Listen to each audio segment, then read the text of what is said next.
Тауарға тапсырыс бергеннен кейін тауарыңызбен бірге мынандай түсініксіз қағаздар келеді ме? Бұл қағаздарды лақтыруға асықпаңыздар, себебі бұл қағаз сізге берілетін сыйлықтар. Тауар алғаныңыз үшін 2 юань, 5 юань, 10 юанға дейін сізге сыйлық ретінде береді. Ал бұны қалай қолданамыз? Ал қолдану үшін небәрі 3 шартты орындау қажет. Мына алған купонның артында барлығы жазылып тұрады. Ең алдымен сіз тауарыңызға 5 жұлдыз қоюыңыз қажет. Екінші, комментарий жазу керек. Комментария 10 немесе 15 иероглифтан асуы қажет. Егер сізге дайын комментариялар керек болса, біздің сабақтан ала аласыздар.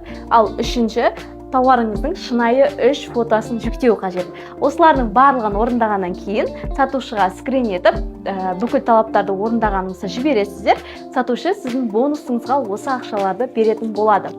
Осы сияқты және басқа да қызықты ақпараттарды және де лайфхактарды біздің сабақтан көре аласыздар.